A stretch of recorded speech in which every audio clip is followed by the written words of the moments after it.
어젠가 그제 짧은 어떤 기사를 봤습니다. 동영상을 봤는데 세월호가 벌써 10년이 됐네요. 그러면서 이제 일부 사람들을 인터뷰한 이런 장면을 봤습니다.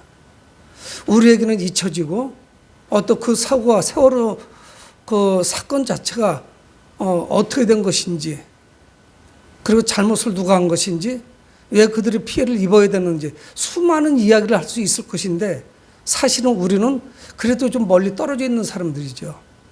그래서 그 아픔에 깊이 공감한다고 하지만 실상은 거리가 있습니다.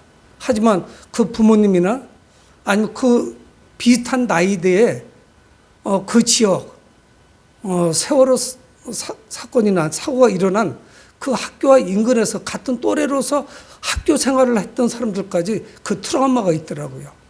그래서 내 마음에 큰 상처가 있는데 상담하러 갈 수도 어렵다는 거예요. 뭐 가족들은 말할 수도 없죠. 여전히 그 10년 전 사건이 현재의 사건입니다.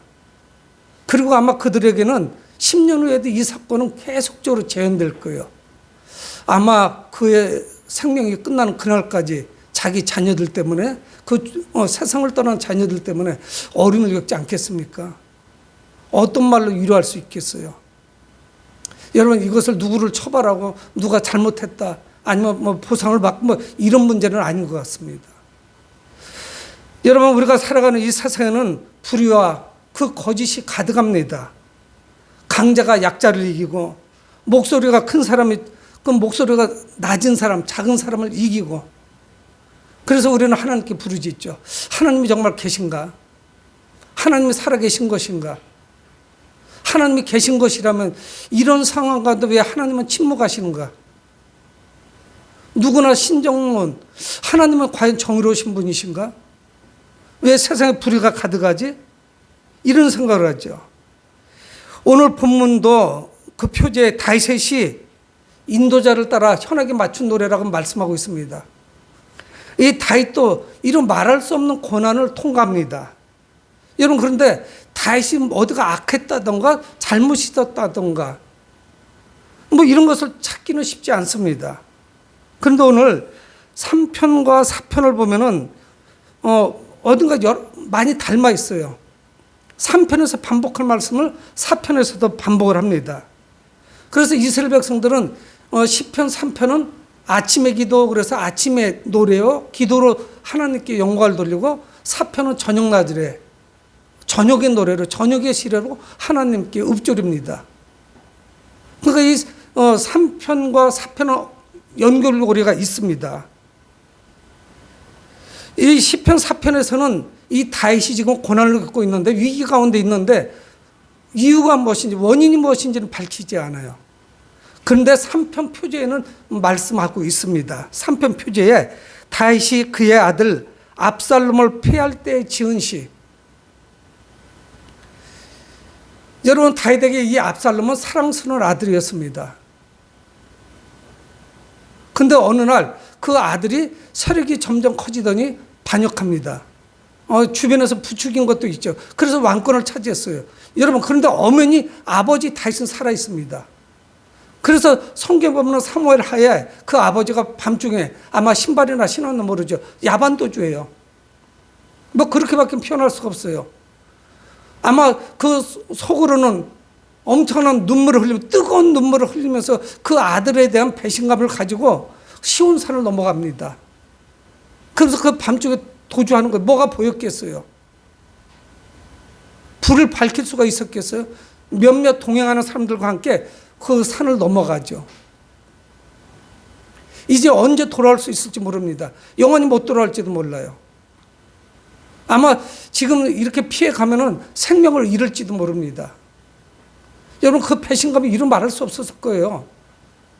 친구나 이웃에게 당한 그런 배신감도 견딜 수가 없는데 아들이 나를 반역했습니다. 처참하죠. 잠을 이룰 수가 없어요. 밤을 뒤척입니다. 잠자리에서 잠을 이룰 수가 없어요. 그런 고난이 때가 우리에게 있습니다. 그런데 오늘 4편 1절에 이 다윗은 자기가 어떻게 해야 될지를 알고 있어요. 이런 위기 때 내가 어떻게 행동해야 되는지 그 액션이 중요한 거 아니겠어요? 과연 어떻게 해야 될 것인지, 사람을 찾아가야 되는지, 친구를 찾아가야 되는지, 아니면 용한 점쟁이를 찾아가야 되는지. 그래서 그는 1절에 내 하나님이여 내가 부를 때 응답하소서. 그는 누구에게 기도해야 될 줄 압니다. 내가 누구에게 부르짖어야 되는 줄 알아요. 누구냐? 의의 하나님, 의로우신 하나님, 공평하신 하나님, 한쪽으로 치우치지 않으시는 하나님. 여러분, 우리는 하나님의 그 신실하심, 하나님의 의로우심을 의심하잖아요. 아, 정말 하나님이 살아계시다면 어떻게 나한테 이렇게 가혹할 수가 있으시지? 수많은 사람들이 간증을 이야기하면서 하나님께 응답받았다고 이야기하는데, 그럼 도대체 나한테는 하나님은 누구시지? 내가 기도하는 걸 왜 하나님은 응답을 안 하시지? 내가 만난 하나님이 중요하지 않아요? 근데 그 위기에 다윗은 하나님께, 의의 하나님께 기도합니다. 그분을 신뢰해요. 이분은 의의 하나님, 의로우신 재판장이시다. 그러니까 그분께 문제를 가지고 나오는 겁니다. 나를 도우시고 구원하시는 하나님, 그리고 침묵하시는 이 하나님께서 응답해 주실 것이라는 소망 가운데 부르짖는 거예요. 그래서 그가 경험이 있어요. 이게 뭐 일회성 사건이 아닙니다. 다윗은 역사의 정면에 드러나면서부터 사무엘상부터 계속적으로 고난이에요. 자기 장인인 사울왕은 자기를 죽이겠다고 쫓아다니죠. 수많은 대적이 있죠. 이방 나라로 피신을 하기도 하죠. 왕이 돼서도 수많은 어려움이 있죠. 말년은 지금 아들 압살롬 때문에 도망가는 그런 신세가 되고 말았죠. 이 분노를 참을 수가 있겠어요? 견딜 수가 없죠. 근데 그는 그렇게 말합니다. 곤란 중에 나를 너그럽게 하셨사오니, 곤란한 중에 나를 너그럽게 하셨대요. 근데 경험이 있어요. 위기 가운데 하나님이 나를 구원해 주셨어요. 나를 인도해 주셨습니다. 응답해 주셨어요. 원수들을 물리쳐 주셨어요. 그래서 우리에게 신앙생활 하면서 그 첫사랑, 첫 번째 경험이 매우 중요해요. 저도 신앙생활 했는데 딱 40년 됐네요. 84년 봄쯤에 집사가 되고 첫 부흥회 때 그 은혜 받은 게 현재까지 저를 이끌고 온 거예요. 그때 만났던 주님. 그래서 그것이 목사가 되고 현재까지 그때 그 경험 때문에 한 번도 주님을 부인할 수가 없는 거예요. 내가 만난 그 주님, 그분의 현존, 살아계심을 내가 경험했으니까 헝클어지진 않나요. 잠시 낙심할 때가 있지만 그래도 제자리로 들어와요. 그 관성이 있어요. 주님을 향해서 달려가고 있는데 누가 건드리면 넘어지기는 하지만 방향을 알아요. 여러분, 이게 그 고무줄, 찰고무줄을 팽팽하게 당겼던 놓으면 옆으로 각도가 꺾어지지 않습니다. 그쪽으로 가는 거예요. 한쪽 잡고 있는 쪽으로. 그 방향을 잃지는 않아요. 여러분, 그러면서 그는 얼마나 현재직고 곤고한지 여기서 동사가 4번 나옵니다. 4번이나 반복해서 자기의 다급함을 알려요. 응답하소서, 제일 앞에. 내 의의 하나님이 내가 부를 때 응답하소서. 나를 너그럽게 하소서. 내게 은혜를 베푸소서. 그리고 1절 하반절에 나의 기도를 들으소서. 쉬지 않고 주님께 부르짖고 있습니다. 의로우신 재판장이라는 그런 근거하에 하나님의 은혜를 기다리는 거예요. 내 기도를 들으셔서 하나님 은총을 베풀어 주세요. 하나님의 자비가 지금 필요합니다. 하나님이 하시지 않으면 저는 안 됩니다. 저는 죽습니다. 그런 고백이 있는 거예요. 그러나 그는 대적들을 향해서 외칩니다. 자기를 공격하는 자들을 향해서 외쳐요. 2절에 인생들아예요. 모든 인류를 향한 것도 있지만 그 인생들, 세상 사람들, 나를 대적하는 자들, 원수들, 보잘것없는 인생들. 여러분, 우리는 그것들 때문에 두려워해요. 정말 아무것도 아닌 존재. 하나님이 숨을 거둬가신 그 순간에 끝이에요. 그렇지 않나요? 우리는 그냥 흙으로 돌아가는 거예요. 그 원료로 돌아가는 거예요. 그래서 인생들아 이야기하는 거예요. 내가 인생들 때문에 덧없는 인생을 살아가는 그런 사람들 때문에, 지금 힘이 있다고 해서 그 강자들 때문에 내가 지금 쭈그러들어서 낙심하고 소심하게 방구석에서 어떻게 해볼지 모르는 이것이 아닙니다. 그런 계속 노래하죠. 나의 영광을 받고 욕되게 하며, 그 인생들이 어느 때까지 나의 영광을 받고 욕되게 하며 헛된 일을 좋아하고 거짓을 구하려는가.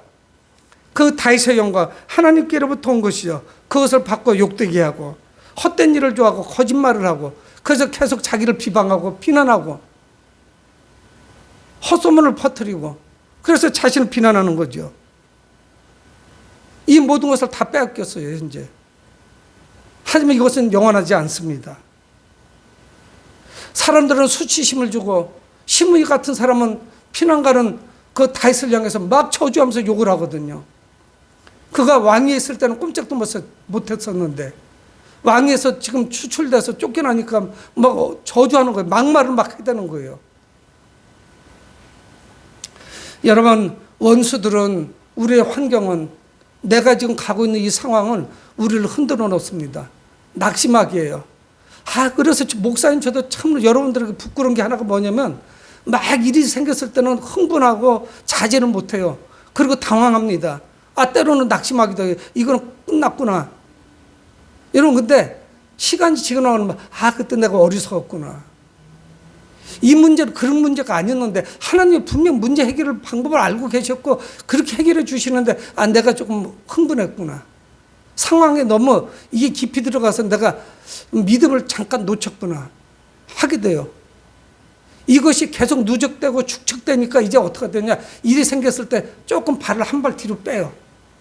조금 멀리에서 이 상황을 바라보는 거예요. 별것도 아닌 거예요. 뭐 어떡하겠어요, 세상이 우리를. 마귀 사탄이 우리를 어떻게 하겠습니까? 여러분, 우리 앞에 있는 환경이나 현상들 때문에 우리는 낙심할 이유가 없어요. 왜? 의의 하나님이 계시니까. 다시 부르짖는 의의 하나님, 공평하신 하나님, 정의의 하나님, 공의의 하나님이 계세요. 여러분, 그래서 이게 뭡니까? 이런 위기조차도, 우리가 당하는 수많은 위기조차도 하나님의 주권 가운데 있다는 거예요. 이 모든 것을 통제하시는 분은 누구냐? 마귀 사탄이 아니에요. 귀신이 아닙니다. 이거를 통제하시는 분은 하나님이세요. 역사의 주인은 하나님이십니다. 여러분, 우리 인생의 원수들의 공격은 앞으로도 계속 될 거예요.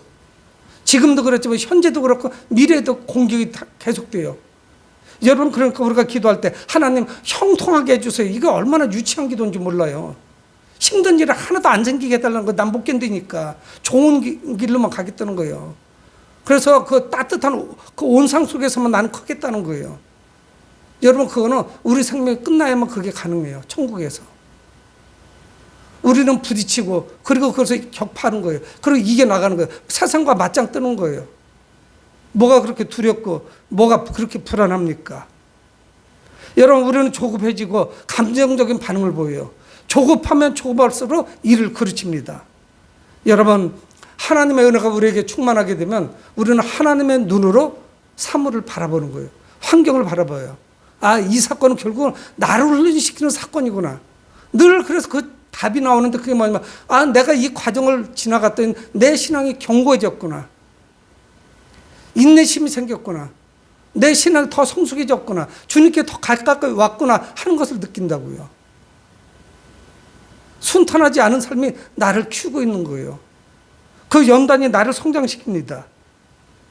여러분, 이 다윗은 하나님이 응답하실 것이라는 분명한 확신이 있어요. 그래서 여러분, 우리는 어떻게 되느냐?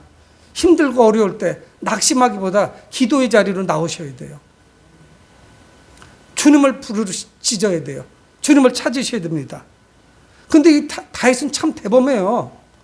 자기 자신만을 위해서 기도하지 않고 그 대적들, 나를 힘들게 하는 자들을 향해서 외칩니다. 믿음으로 외치는 것이죠. 여러분, 우리가 내가 누구인지 알면은 우리는 주눅들지 않아요. 낙심하지 않습니다. 내가 누군지 이거 자체가 지금 없어요. 여러분, 원수들이 하나님과 다윗이 어떤 관계인지, 하나님과 다윗이 어떤 관계인지를 알면 감히 덤빌 수가 없어요. 잠깐 한번 건드려 보는 거예요. 다윗의 배후에는 누가 계십니까? 하나님이 계세요. 누가 어떻게 하겠어요? 이런 성경도 말씀하잖아요. 할 수 있거든이 무슨 말이냐? 이게 될라나? 이건 너무 커서 안 될 거야. 이게 되려나? 저는 요즘 정신이 없다고 했죠. 제 또 막내 동생 전화 왔어요. 어제. 전화 와서 이야기하는 거예요. 용종을 떼는데 그 중에 하나 조직검사 했는데 악성 종양이래요. 그러면 암이라는 얘기란 말이에요. 지금 몇 달 동안에 정신이 없어요. 그래서 기도해. 주님 앞에 나가면 돼. 하나님이 모든 걸 책임지실 거야. 그래서 기도 이미 알고 있었지만 며칠 전에. 직접은 처음 들었어요. 근데 아직 확실한 조직검사는 결과는 안 나왔는데 하나님께서 역사하시고 바꾸시도록 기도해. 그렇게 했어요. 여러분, 이런 과정은 누구나 겪습니다. 근데 우리 배후에는 누가 계세요? 우리는 기도하는 사람이고 하나님이 계십니다. 그래서 다윗이 부르짖는 거예요. 3절에 여호와께서 자기를 위하여 경건한 자를 택하신 줄 너희가 알지어다. 대적들을 향해서 선포하는 거예요. 내가 누군지 알아? 나는 하나님의 경건한 자야. 나는 하나님께 선택받은 자야. 이걸 부르짖는 거예요. 그 악한 자들을 향해서 우리는 부르짖는 거예요. 나는 구원받은 자야. 하나님의 백성이야. 나는 영원한 삶을 누릴 사람이야. 이 이야기를 해야 돼요. 그런데 위기가 닥쳐면 세상 사람하고 똑같아요. 뭐를 해야 될지 몰라요. 투서가 없어요. 심란하기 짝이 없습니다. 그래서 3절 하반절에 내가 그를 부를 때 여호와께서 들으시리로다. 나 이런 사람이야. 나 어떤 사람인 줄 알아? 하나님께 부르짖으면 천지를 창조하신 그 하나님이 들으시는 분이야. 이 이야기를 하는 거예요. 나 건들지 마라. 내가 어떤 사람인 줄 알아? 나는 하나님의 사람이야. 하나님의 선택하신 사람이고 내가 말씀드리면 그분이 내 이야기를 다 들어주셔. 왜? 그분은 나의 아버지시니까. 그래서 그 대적들을 향해서 말하는 거예요. 그러면서 이 대적들에게 회개할 것을 요청합니다. 믿음도 가질 것을 요청해요. 우리가 볼 때는 이거는 전도하는 거예요. 선교하는 거예요. 4절에 너희는 떨며 범죄하지 말지어다. 왜 떨어야 돼요? 하나님을 두려워하라는 거예요. 그리고 범죄하지 말아라. 그리고 자리에 누워 심중에 말하고 잠잠할지어다. 자리에 누워서도 어떻게 해서 사람을 해칠 것인지 연구할 것이 아니라 잠잠하라는 거예요. 신중하게 생각하라는 거예요. 선한 생각하라는 거예요. 이 대적들은 이제 그들의 시도, 잘못된 시도를 멈춰야 됩니다. 그리고 그들은 어떻게 되느냐? 5절 말씀같이 의의 제사를 드리고 의의 하나님께, 공의의 하나님께 의의 제사를 드리라. 그리고 여호와를 의지하라. 이 대상이 누구예요? 자기를 지금 쫓아다니면서 대적하는 자들이에요. 그들에게 의의 제사를 드리라는 거예요. 그리고 여호와 하나님을 의지하라. 여러분, 우리의 원수들 때문에 미워하고 증오한다고 문제 하나도 해결 안 됩니다. 오히려 그들에게 하나님의 마음이 들어가고 하나님의 자비로운 마음이 들어가고 하나님께서 그들의 마음을 변화시켜 주셔서 우리가 하나 돼야 돼요. 사랑하는 마음으로 바뀌어야 돼요. 지금 왜곡되어 있는 그 모든 상황, 환경, 그 사람들, 나의 대적들, 원수들, 이들의 마음을 다 바꿔주셔야 돼요. 누가? 하나님이. 나는 못 바꿔요. 내 대적들을 향해서 미워하고 증오해봐야 나만 속상해. 그래서 잠을 이루지 못한다니까요. 그래서 3절에도 그 말씀을 하고 있는 거예요. 3편 1절에 여호와의 나의 대적이 어찌 그리 많은지요. 일어나 나를 치는 자가 많으니이다. 5절 내가 누워 차고 깨었으니 여호와께서 나를 붙드심이로다. 아들이 지금 배신했고 막 속이 부글부글 끓만한 이런 상황인데 내가 온전히 잠을 이뤘고 아침에 개운하게 깼다는 거예요. 하나님을 의지하니까.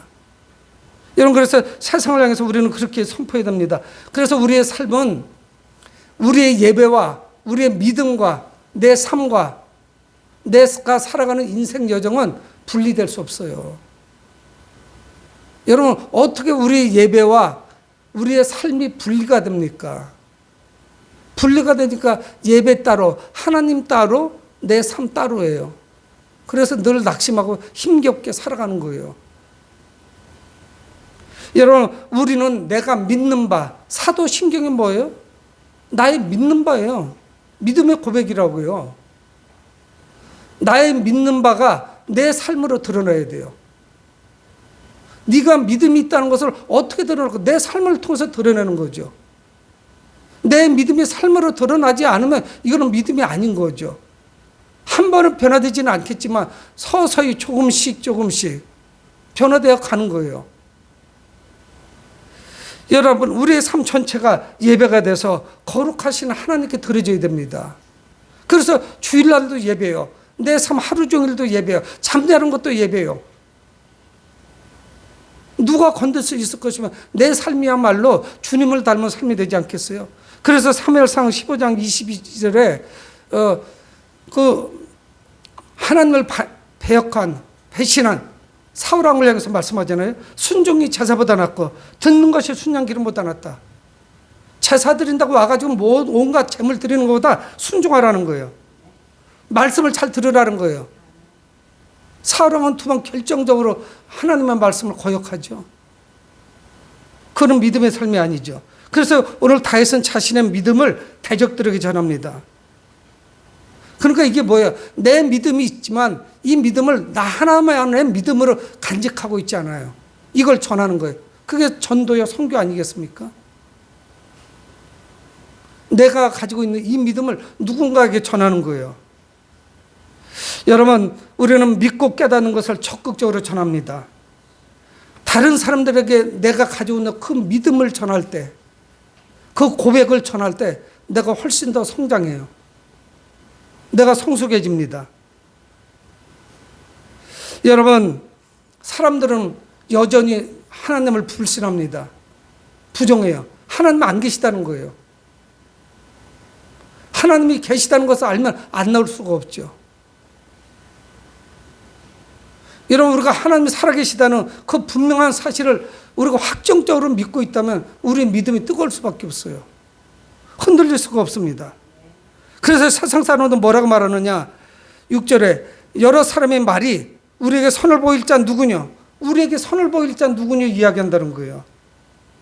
여러분, 이건 뭐예요? 하나님의 을 신뢰하지 못하고 하나님의 그 전능하심, 선하심을, 그분의 능력을 인정하지 못하는 거예요. 받아들이지 않는 거예요. 선을 보일 자 누구냐? 하나님이 선하시잖아요. 근데 다윗은 어떻습니까? 반대 입장이에요. 우리에게 선을 보일 자 누구냐 하오니 여호와여 주의 얼굴을 들어 우리에게 비추소서. 여러분, 주님의 얼굴을 내게 비춰달라는 거예요. 대적들은 선을 행할 자 누구냐? 그러니까 악하게 행하겠다는 거예요. 마음대로 살겠다는 거예요. 수단 방법 가리지 않겠다는 거예요. 내가 가지고 있는 힘을 다 제대로 쓰겠다는 거예요. 무력을 사용하고 권력을 사용하고 폭력을 쓰겠다는 거예요. 내가 가지고 있는 돈을 이용해서 응징하겠다는 거예요. 약한 자들을 다스리겠다는 거예요. 여러분, 하지만 다윗은 어떻습니까? 여호와여 주의 얼굴을 내게 비춰주소서. 하나님의 실존의 현장에 있는 거예요. 하나님의 얼굴을 내게 비춰주셨어요. 그리고 그분이 준엄하게 쳐다보고 계세요. 때로는 미소를 지세요. 나를 향해서 손짓해요. 길을 가르쳐 주세요. 여러분, 민수기에도 그 아론의 제사장 집회의 축복을 말씀하고 있습니다. 그러면서 하나님의 얼굴을 구해요. 민수기 6장 25절 26절에 여호와는 그의 얼굴을 내게 비추사 은혜 베푸시기를 원하며 여호와는 그 얼굴을 내게로 향하여 드사 평강 주시기를 원하노라. 그분은 등을 돌리고 있는 분이 아니에요. 외면하지 않으세요. 얼굴을 우리에게 비추고 계세요. 우리를 바라보고 계시다는 거예요. 그래서 은혜를 주시고 평강을 주시는 거예요. 여러분, 진정한 샬롬, 평강은 누구로부터 오느냐? 우리 마음의 평안은 주님께로부터 오는 거예요. 주님이 나를 바라보고 계시는구나. 누가 감히 선을 행할 자 누구냐 하는데 여호와 하나님이 계신데, 그분이 나를 바라보고 계신데, 여러분, 그분의 얼굴은 바로 그분이 살아계시다는 것, 불꽃 같은 눈동자로 우리를 바라보고 계시다는 것을 말씀하고 있는 거예요. 우리는 실족하지 않습니다. 넘어지지 않아요. 그래서 하나님의 개입은 모든 것이 가능하게 해요. 그러니까 이 다윗의 마음에 기쁨을 주는 기쁨의 근원이 누구냐? 여호와 하나님이에요. 여러분, 영원하지 않은 것은 여러분, 그 상황이 바뀌면 슬퍼집니다. 그렇잖아요. 물질 천년만년 가지 않아요. 배우자도 천년만년 안 갑니다. 100년도 함께 못 살아요. 이거는 영원히 믿을 때 산 못해요. 우리는 거기다 올인하는데 그게 언제까지 갑니까? 그래서 이 다윗이 이 어려운 환경 가운데, 위기 가운데 그가 꿋꿋이 하나님을 바라볼 수 있는 그 근거가 있어요. 그래서 그가 7절에 그렇게 찬양하고 있어요. 주께서 내 마음에 두신 기쁨은, 마음에 두신 기쁨이에요. 그의 돈에 기쁨을 주신 것이 아니고 이스라엘이라고 하는 통일왕국의 왕으로서 왕권의 기쁨 주신 게 아니에요.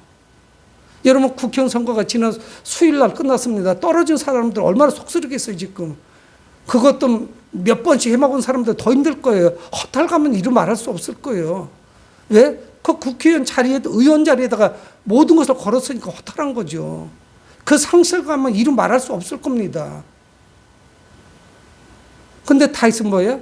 하나님께서 내 마음에 두신 그 기쁨은 그분이 두신 거예요. 여러분, 이걸 잊어버리면 안 돼요. 근데 이 기쁨은 어떤 기쁨이냐?